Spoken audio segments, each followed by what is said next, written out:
Hello, j'espère que vous allez bien. Aujourd'hui on se retrouve dans une nouvelle vidéo. On se retrouve dans un reading vlog d'automne. C'est tellement cool, on est officiellement en automne. Moi qui est une summer girl, vraiment j'aime quand même vraiment l'automne avec aller cueillir des pommes, tout ce qui est un peu spooky. L'Halloween, on fait toujours un party d'Halloween chez nous. Fait que j'adore l'automne quand même. Et les livres d'automne, les thrillers et tout, vous savez que j'adore ça. Et je me suis dit, quoi de plus le fun que se faire un fall reading vlog. Donc c'est ce qu'on commence aujourd'hui. Et j'ai une petite pile à lire, une petite TBR qu'on va choisir ensemble là-dedans. Peut-être 3 livres à lire ensemble pendant ce reading vlog là.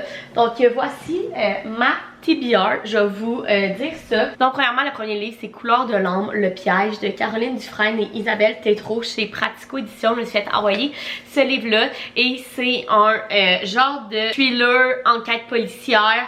En fait, je l'ai commencé, fait que ça va être le premier livre qu'on va lire dans ce reading vlog là. Je l'ai commencé hier soir mais je suis rendue à la page 29 là. J'ai pas lu grand chose mais c'est un tout petit livre. Il fait à peine 200 pages et je sais rien vraiment en ce moment à part qu'on suit notre personnage principal qui s'appelle Alexandra et en fait dans le prologue on voit qu'elle a vécu un traumatisme et sur la scène de qu'est-ce qui est arrivé, il y a un policier qui est arrivé puis qui l'a comme un peu sauvé de tout ça et elle lui est redevable. Donc depuis ce temps-là elle fait des jobs pour lui undercover, genre donc elle se rend vers des criminels et tout pour avoir des informations pour lui donner et ben c'est tout. C'est tout ce que je sais jusqu'à maintenant. Donc, je vais vous en redonner des nouvelles. Ensuite de ça, j'ai, of course, le Paradoxe d'Atlas de Olivier Blake que je veux lire. J'ai lu le premier, The Atlas 6, en janvier dernier. Ça a été un coup de cœur pour moi. J'ai tellement aimé ce livre-là. Et le deuxième est en fait rasé. Je me le gardais pour cet automne. Donc, je veux vraiment lire. C'est une fantasy Dark Academia. Ensuite de ça, un bon vieux thriller. Je voudrais lire Lui et moi de Alice Finney. Je sais pas grand chose de ce livre-là. J'ai lu Rock, Paper, Scissors de cet auteur-là en français, c'est 10 ans, Noces de sang, que j'avais aimé. Ça n'a pas été un coup de cœur, mais j'avais aimé. Mais je voulais quand même lire d'autres livres de cet auteur. Et dans celui-là, ce que j'ai compris, on suit une jeune femme qui est enquêtrice et il y a un meurtre qui se passe dans sa ville natale. Donc elle y retourne pour découvrir qu'est-ce qui s'est passé. Ça a quand même l'air très bon. Mais j'ai entendu des mixed reviews dessus. Donc on va voir. Et finalement, une série que je suis vraiment excitée de commencer cet automne, c'est Les Enquêtes de Guetta Tanguay de Michael Archambault. Mais c'est fait envoyer et je les voyais quand même souvent et ça a tellement l'air bon, gang. Donc le premier qui est Dernière manche, le deuxième qui est En échappée et le troisième qui est Hors jeu qui vient juste de sortir. Et en fait, cette série-là, c'est une série de policières mais avec de l'humour. Donc en fait, Guetta Tanguay qu'on suit est un enquêteur. Et dans chaque livre, il y a une enquête autour du sport. Donc le premier c'est le tennis, le deuxième c'est le hockey et le troisième c'est le soccer. Et autour de ça, il y a de l'humour et tout, mais en même temps, enquête policière. Donc ça a vraiment l'air bon. Donc on va choisir dans tout ça pour ce reading vlog là. Mais comme je vous disais, on va commencer par Cœur de l'âme, le piège. Donc je vais continuer ça, ça devrait pas être long là. Ça, comme je vous disais, il est pas très long. Fait que je vais continuer ce livre là puis je vais vous en redonner des nouvelles. Hello, on se retrouve avec moi qui a terminé le premier livre de ce reading vlog là qui était Couleur de l'âme, le piège de Caroline Dufresne et Isabelle Tétrault. Et malheureusement, ce fut une petite déception.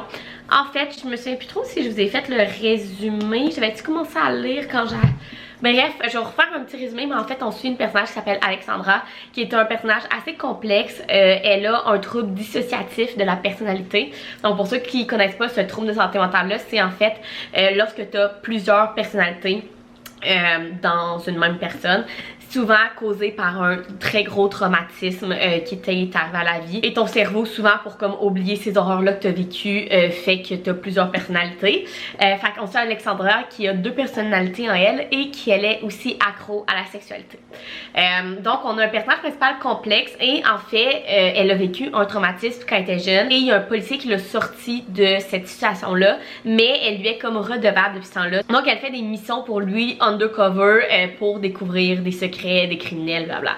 Et on la suit lorsque le policier en question lui demande d'aller faire une séance de thérapie chez un psychologue que la police croit qu'il est un criminel qui a agressé sexuellement et tué plusieurs femmes dans son passé.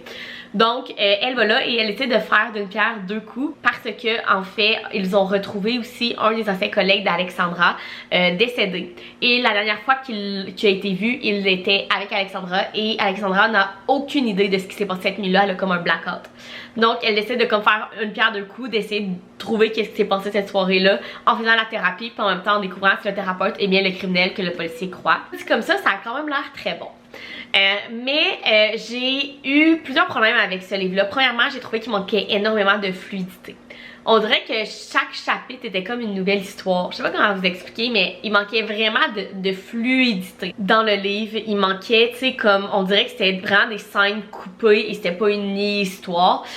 Deuxièmement, je trouvais qu'Alexandra avait beaucoup de problèmes, mais avait pas assez de côté attachant pour que je m'attache au personnage. Fait que j'étais vraiment pas attachée à son personnage. C'est un livre très court là, qui fait à peine 200 pages, donc ça se lit super bien, ça se lit super vite. La fin est excellente. Mais bref, tout ça pour dire que j'ai donné un 2.5 étoiles. C'est moins mon genre de livre, j'ai vraiment trouvé que ça manquait de fluidité, j'ai pas été attachée au personnage, fait que bref, voilà. Et puis là, je me suis dit que c'était le moment parfait pour commencer le paradoxe d'Atlas de Livy Blake. Donc c'est le deuxième, je pense que c'est une trilogie si je me trompe pas, mais le troisième n'est pas encore sorti. Il faudrait que je vérifie pour être certaine, mais bref, j'avais lu le premier au début de l'année que j'avais adoré et je me gardais le deuxième pour cet automne parce que c'est comme le livre parfait à lire l'automne. C'est un Dark Academia fantasy, c'est juste incroyable, donc j'ai super hâte de commencer, fait que j'allais commencer ça puis je vous en donne des nouvelles. Ok gang, j'ai lu comme le premier chapitre, je suis rendue à la page 28. Puis honnêtement, autant que le style d'écriture est encore magnifique, sérieusement, le style d'écriture dans ce livre-là est juste magnifique.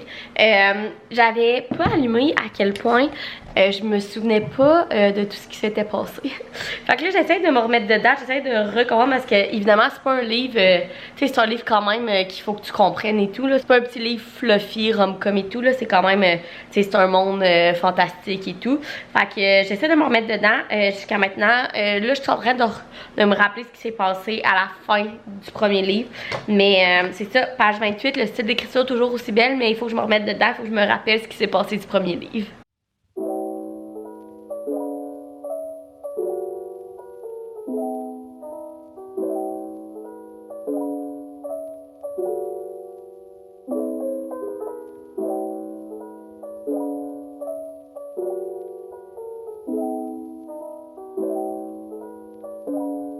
Ok gang, je suis rendue à la moitié du livre Le Paradoxe d'Atlas. Je suis rendue à la page 220 et honnêtement, tu sais, au début, je vous disais que j'avais lu genre les premiers chapitres puis je comprenais pas grand chose. Et les 200 premières pages, là, il se passe pas grand chose, c'est assez lent. Honnêtement, ça me prend du temps à le lire. Mais tu sais, c'est vraiment le genre de livre qui est tellement comme bien écrit, tu sais, très axé sur les personnages, moins sur l'action. En tout cas, le premier, c'est ça, comme la première partie, puis la deuxième partie, ça allait genre plot twist, par du plot twist et tout. Puis moi, je suis vraiment plus une fille qui aime les livres où il se passe beaucoup de choses. Fait que honnêtement, j'ai un petit peu de misère avec les 200 premières pages, mais là, les deux du dernier chapitre, il se passait vraiment de quoi que j'ai beaucoup aimé. Fait que c'est sûr que je vais continuer, je vais vous donner une nouvelle, mais je voulais quand même vous dire ça, que la première demi du livre, assez difficile, assez longue.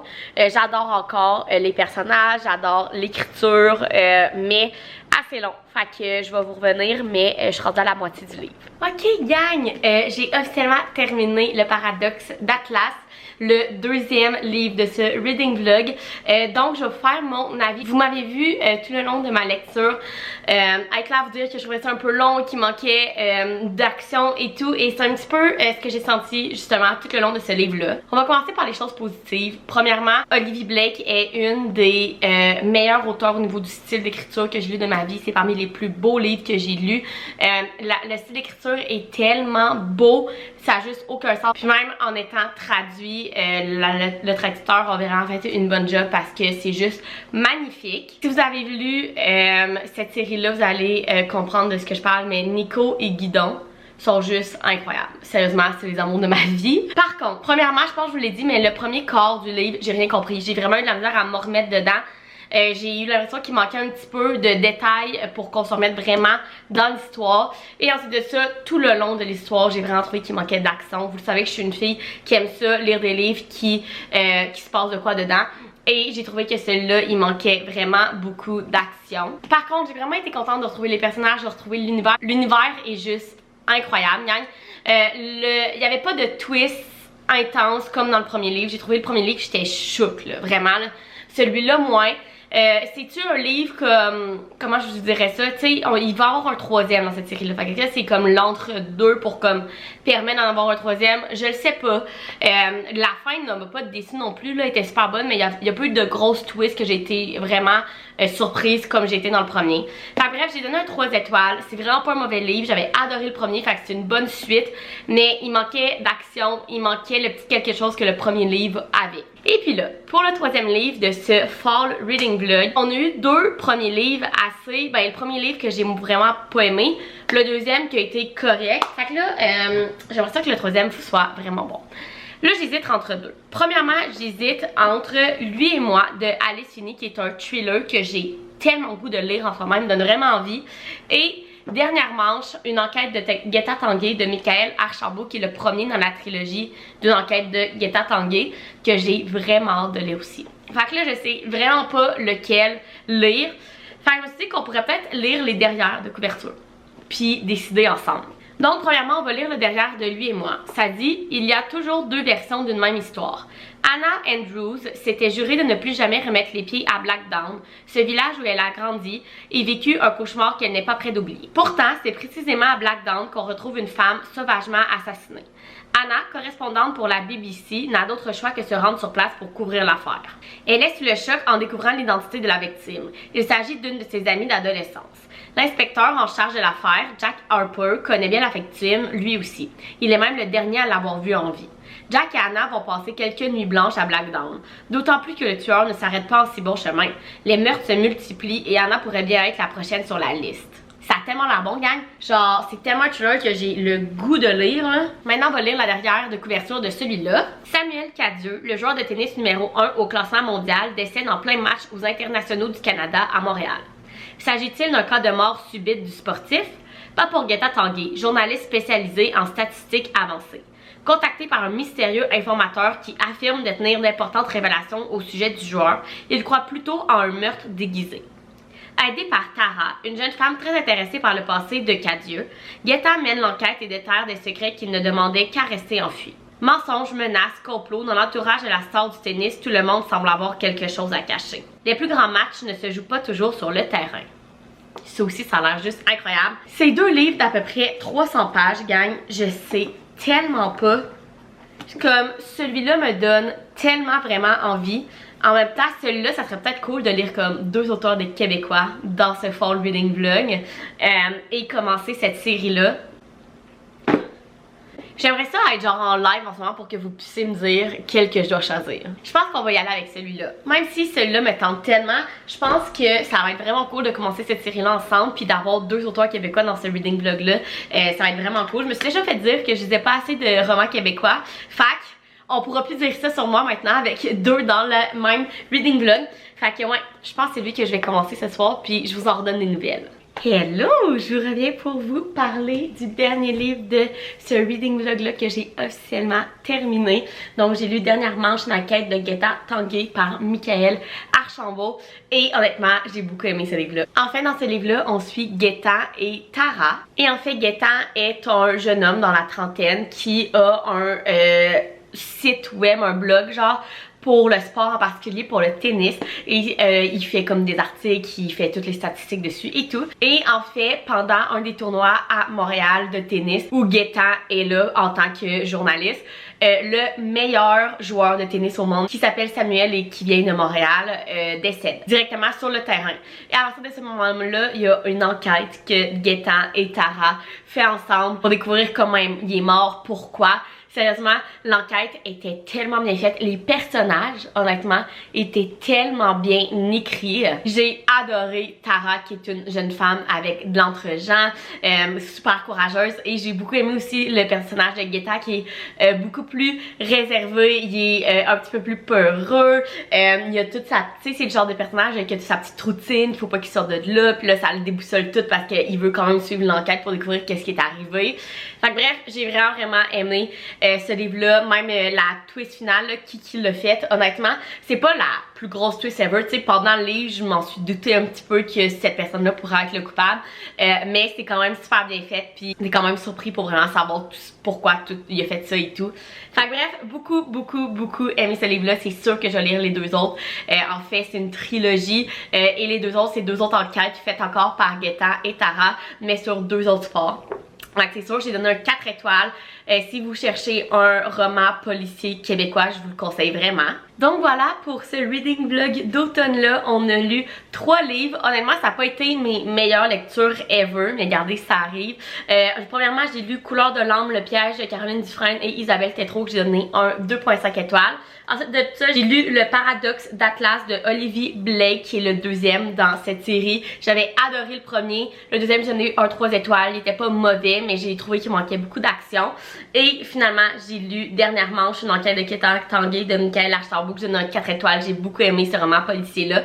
Et je crois que c'est une belle petite stack de livres d'automne avec de la fantaisie, du policier et tout. Donc j'espère que vous avez aimé ce reading vlog-là. Dites-moi en commentaire quel autre genre de reading vlog que vous voulez voir. J'ai quelques idées, mais c'est toujours le fun d'avoir vos recommandations. Sinon, vous pouvez mettre un thumbs up, vous abonner à ma chaîne, puis nous on se retrouve dans une prochaine vidéo. Bye!